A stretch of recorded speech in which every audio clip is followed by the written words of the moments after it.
देश की सबसे बड़ी पंचायत में जिस तरह से गतिविधियां चल रही हैं, चाहे नेता पक्ष के हों चाहे प्रतिपक्ष के हों,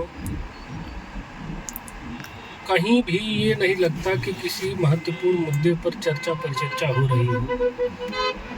कहीं रोजगार की बात हो रही हो सदन में, कहीं शिक्षा की बात हो रही हो, कहीं चिकित्सा सुधार की बात हो रही हो। सब एक दूसरे की हूटिंग करने में, तंज करने में ज़्यादातर समय जो सदन का है इसी में चला जाता।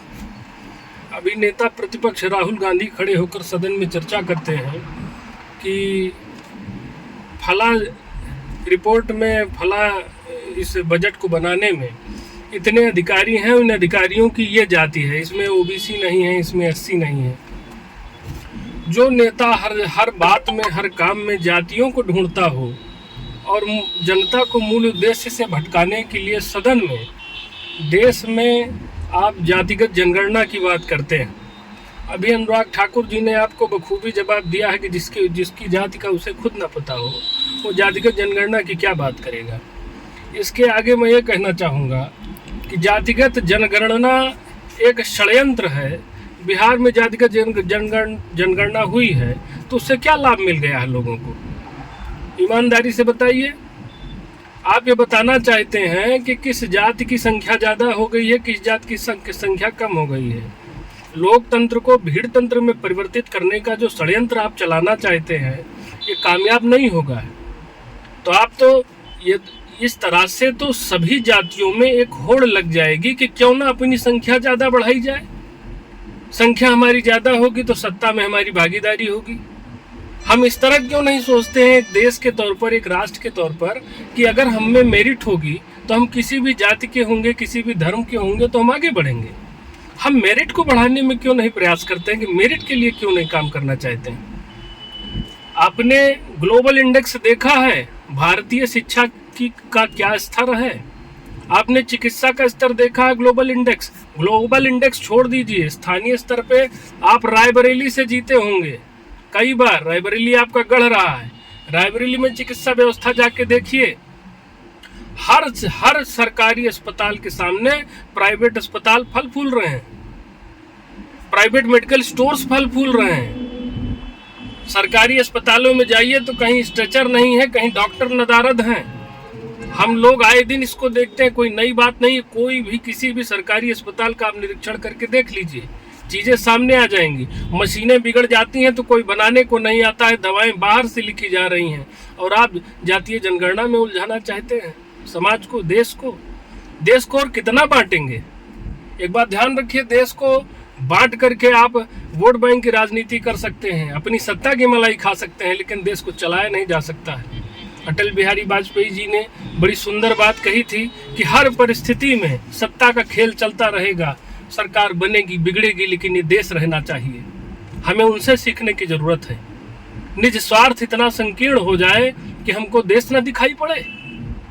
जनगणना में उलझाएंगे, आरक्षण में उलझाएंगे, ये सारा षड्यंत्र है। कैसे हिंदू समाज को जातियों में उलझा दिया जाए, 3000 जातियों को सब उपजातियों में, 25,000 जातियों में कैसे इसको बांट दिया जाए। आपने क्या कभी रोहिंग्याओं की घुसपैठ पर कोई बात बोली है? सदन में खड़े होकर आज रोहिंग्या उत्तर भारत के लगभग हर राज्य में पहुंच चुके हैं, हर जिले में पहुंच चुके हैं। ये घुसपैठ हुई तो कैसे हुई, कौन जिम्मेदार है? आज पश्चिम बंगाल के न जाने कितने गांव हिंदू आबादी से बिल्कुल मुक्त हो चुके हैं, वहां पर हिंदू नहीं बचे हैं। ये जो चेंज ऑफ डेमोग्राफिक्स हो रहा है, इसका जिम्मेदार कौन है? कैसे अचानक इतने भारी तादाद में फर्जी दस्तावेज बनाकर रोहिंग्याओं को देश में शरण दी जा रही है? इसके पीछे कौन है? वामपंथी हैं कि कम्युनिस्ट हैं? ये अपने आप में पूरे देश की आंतरिक सुरक्षा पर सवालिया निशान है। हम किसी पर दोषारोपण नहीं कर सकते हैं। रोहिंग्याओं की घुसपैठ लंबे समय से चल रही है। आज भी अभी हाल ही में रायबरेली में पकड़े गए हैं। बड़ी तादाद में रोहिंग्या मुसलमान रायबरेली तक पहुंचे हैं। जानकारी कीजिएगा, इंटेलिजेंस अगर देखेगा तो अयोध्या में भी तमाम रोहिंग्या मुसलमान घूम रहे हैं। इसकी चर्चा आप सदन में क्यों नहीं करते हैं? आप न शिक्षा की बात करेंगे, ना चिकित्सा की बात करेंगे, ना रोजगार की बात करेंगे, ना रोहिंग्याओं की घुसपैठ की बात करेंगे। केवल आप बात करेंगे जातियों की, कैसे जातियों में बांट करके इस बार आपकी कुछ सीटें ज्यादा आ गई तो दिमाग खराब हो गया है।